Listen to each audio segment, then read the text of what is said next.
My name's Andrew Sandor. I was in the Army Infantry.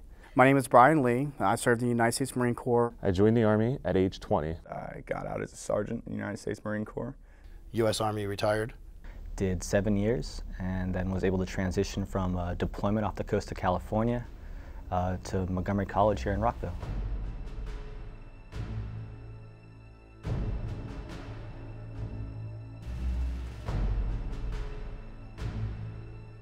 Pretty much every male has served in the military in my family, dating back to the Revolutionary War. My grandfather was in the Navy during World War II. He was actually at Pearl Harbor.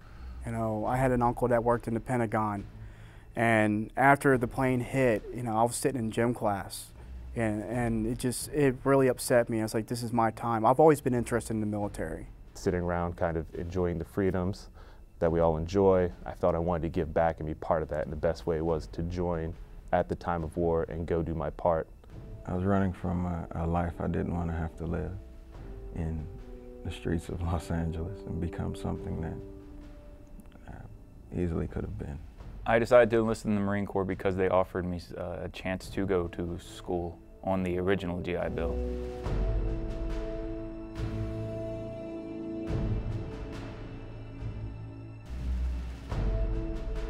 You know, I was infantry, 0311. So I was constantly on the front line, you know, fighting, you know, having rounds coming down range and putting rounds down range in order, you know, to protect myself and my fellow Marines. And my base, we got hit by mortars a lot, and it was crazy, but it became a way of life after a while. You know, you get used to the bombs. You wake up early in the morning, you work until you're too tired to work anymore. You sleep, you start over again. And when you get back, you don't want to remember it. The experiences that you have downrange, Iraq, Afghanistan, wherever it is, you're lonely, you're bored, scared, mostly. There was always like this feeling of loneliness from the first day you step onto Parris Island for recruit training. You say goodbye to your friends, your family. I guess I didn't really realize that being a soldier meant more than just education benefits and health benefits and being paid. It also meant that you may have to sacrifice time with your family and maybe your life. The reason why I joined was so I could take care of my son myself. And when I had to send him to Florida, it was as if the whole purpose had been defeated. I went and contributed like I planned to. Now that part of my life is done, and I'd like to continue on with my family, my career, and my life.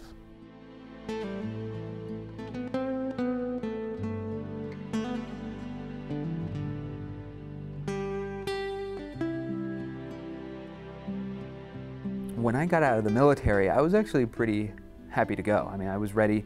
I had done my time, I served my country, and I was really just excited to be a civilian again. So with getting that discharge certificate and the letter behind it saying thank you for your honorable, you know, service to the Corps, you know, the stress on my shoulders literally went from here down to here. Our veterans are also dealing with a reintegration process. For many of them, they've been into combat. They may have been more than one time. It's very common for a soldier coming back from Iraq or Afghanistan to have been 2, 3, and sometimes even 4 or 5 times at this point.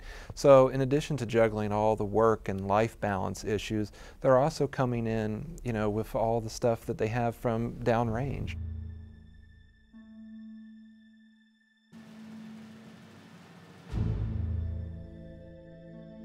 My first year out of the military was definitely a rough transition.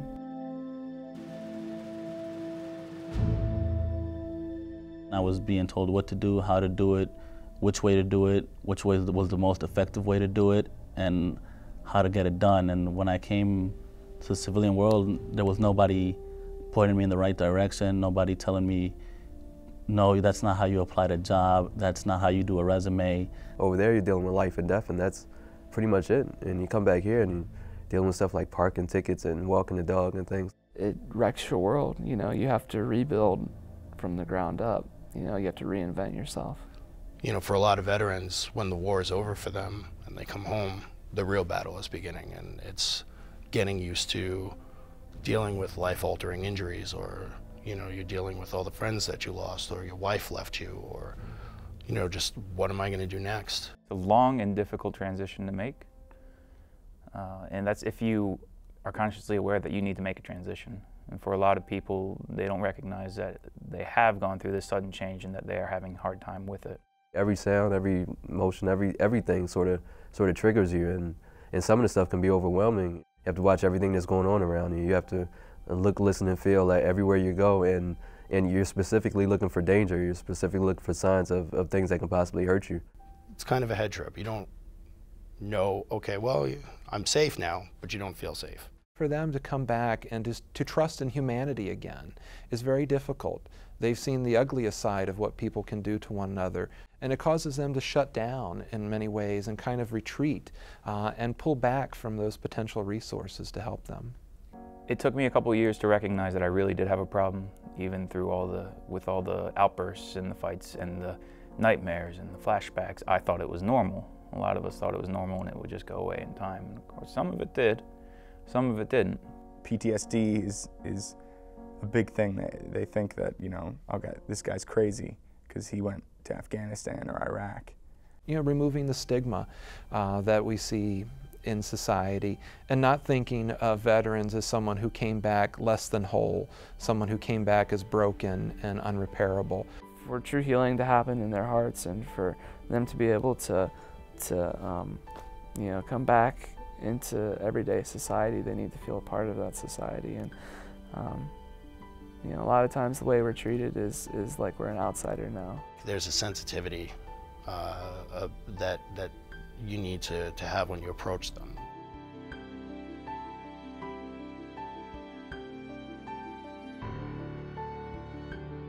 All the criticisms coming out of this war, out of how it's done, out of how it's operated, it's extremely ignorant. People should maybe tread a little softer when they ask, or they shouldn't just jump in there and say, hey, tell me how many people you killed. When I go to class and you tell me you're a veteran, they automatically think you're shell-shocked. They automatically think you got hit by a grenade, something like that, or you were in a firefight, you had to kill some little kid. So when I get asked that by all the classmates who expect me to be 19, 18 even, and they find out I'm 25, they're like, oh, are you stupid? No, I was a veteran, you know, I'm a veteran. A lot of students and maybe a lot of staff also kind of need to be more sensitive towards certain veterans and towards certain things that they've been through. When you see someone who tells you that they were a soldier, you shouldn't always think of them as a killer or a murderer. I would hope that people could look at soldiers more as a servant and a helper.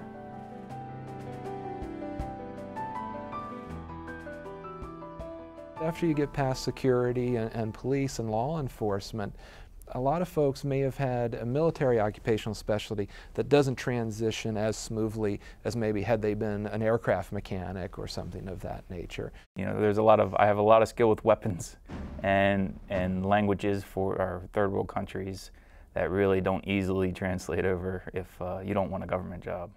I was an infantryman. I was learning my rifle, you know. I was learning, you know, how to properly throw a grenade or how to, you know, properly move in a wedge formation to, you know, or to how to storm a building. I wasn't learning, you know, typing skills. I wasn't necessarily motivated, you know, to go back to school. And then my son was born. That right there made me want to better myself, to better my education, to better my career opportunities. The economy and the GI Bill are creating a culture where veterans need to go back to school and they can go back to school.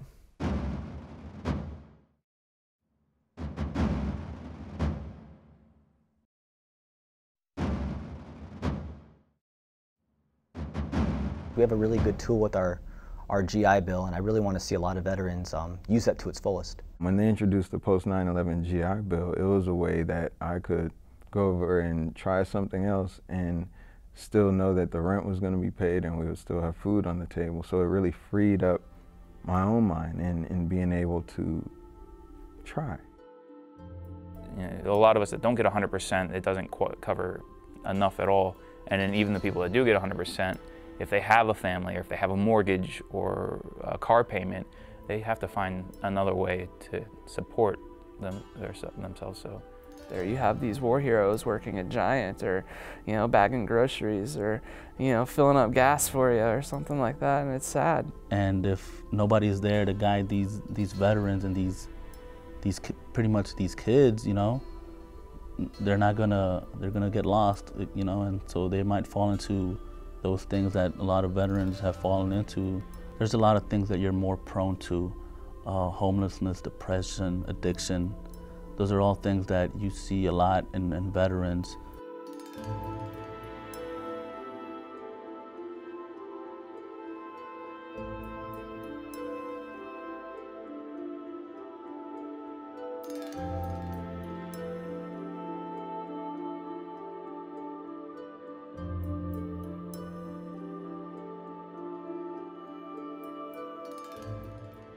And they're scared sort of the bright light at the end of the tunnel, therefore they stay in the military. As soldiers were leaving the military, and they have what is called their ETS ceremony, Sergeant Majors will come to that ceremony with the Burger King crown to let that soldier know that if you're getting out of the Army, the best thing you can do with your life is work at Burger King. A lot of the student veterans are showing a lot of courage in coming out and bettering their own lives. When they come back to college, that they're starting back where they were before they joined the military. And sometimes that's difficult. When I arrived at the campus, I really felt alone. I had no idea what building is this, and where's this class, and who do I go to? And studies usually show that veterans feel like they don't have a good handle on what their benefits are as students. They don't know where to go for information. So going to the counselor's office, you know, I was really looking to lean on them for their guidance. To really, you know, I was fully expecting to go in there and to leave, signed up for all my classes, having a clear direction, path as to where I was going to go through school and everything like that, and I didn't get that. They kind of want you to decide what it is that you want to do. And coming from a military background where you're told everything that you're supposed to do, the variety of classes that they have here is sometimes overwhelming. I think soldiers are used to following roadmaps. We're used to knowing that we're going from point A to point B, and maybe point C is in the middle, but when we don't know that this is the way we're supposed to go, we sometimes have a tendency to wander off course. There was a steep learning curve for me. However, I knew that going into it, I knew at least initially I would need to work harder to catch up to where the other students were.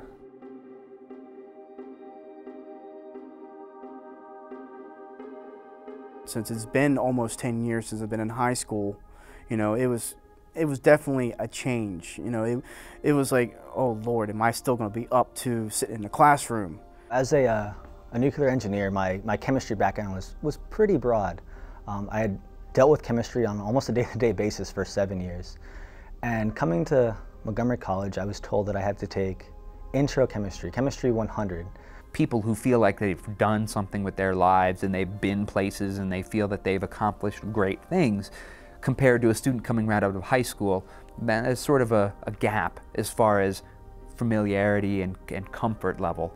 You're sitting in classes with a bunch of 19-year-olds, 18-year-olds that are just getting out of high school and are still learning to be people.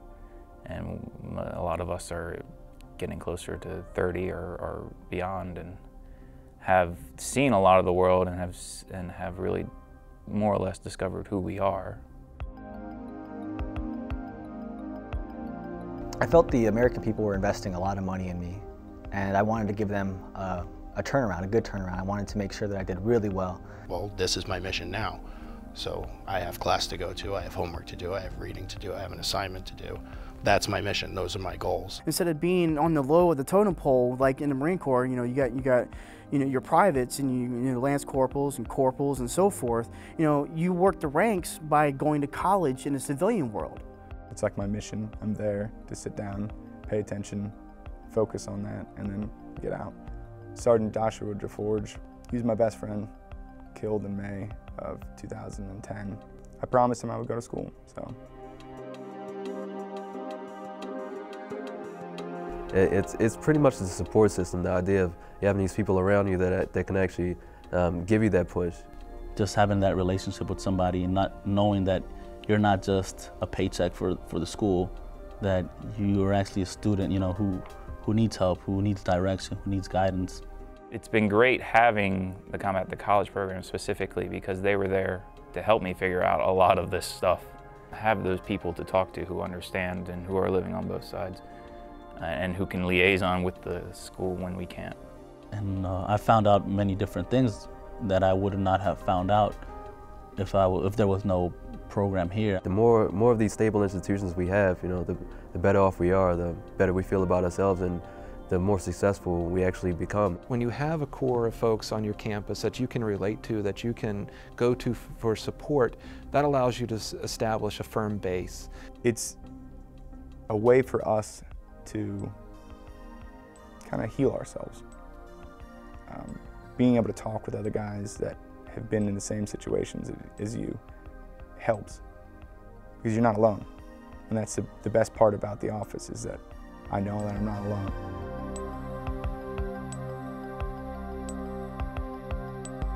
I really feel like if there was a program that was geared towards the soldiers, that was goal setting and counseling to help them direct themselves in a direction, that would be helpful. A mentor who's been through who knows how many things and guiding us along, not to show us the end point, but just to take us to the next step. How do I get to the next step, the next step, the next step? I think it would be advantageous to the student veterans at every campus if there was maybe a Veterans Club central to that campus. We can advertise, that we are a place that accepts students, that accepts veterans, and that we have resources to help you to adjust, to work with your class load, to work with your professors. Then I think we can, engage our veteran community.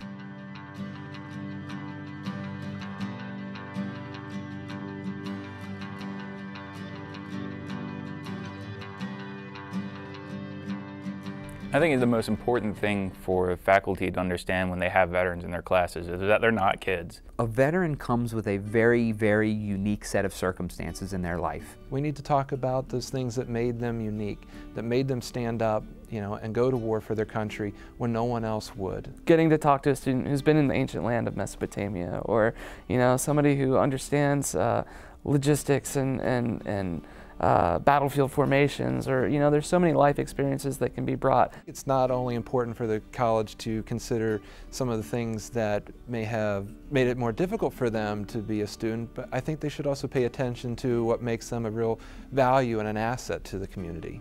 The teacher, when he challenged me, it brought out something better in me, because I enjoy rising to challenges I was made to overcome. We need to hear, this is what you need to do, and these are the tools to do it, and here, go ahead and do it, and this is when you need to be back with it. And the most important thing is to be very patient, and if you see somebody struggling, a veteran struggling, know that they're probably not going to come ask for help, and it might be best to say, hey, if you need anything, come see me, I'm right here for you. It's always a lovely feeling when I come to this campus and I'm able to actually go up to my old professors and have, a 20-minute conversation with them. They'll take the time out just to ask me questions and vice versa. So it's a wonderful experience here at the campus. They definitely care about what I have to say, what I've been through, how I feel about what I've been through, and how they can use that and apply it to their class. I enjoy talking to someone about my experiences because I'm educating them the whole time I'm doing that. You really have to take the time to know that individual vet, that, besides just being a veteran, having worn the uniform, they're a person. I think the real important thing to do is to embrace your soldier that's returning, to love on him the same way that you did before he deployed.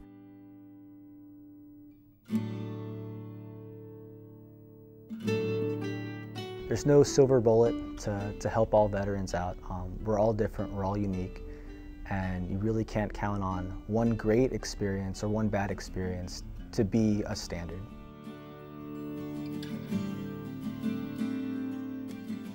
Post-Montgomery College goals, I'd like to go to a solid 4-year university that definitely specializes in political science, particularly international relations. Ideally, I would like to be an instructor or have my own company that does like the Outward Bound. Try to, I guess, help more veterans, I guess, once I'm able to have that degree in sociology or in social work. Social work and psychology. Specializing in military or veterans issues would be the path to take. As a social worker or a sociologist, I can help other people to direct their paths to where it is they want to be. Change the world by helping other people and encouraging others to help other people, because we're really all we have.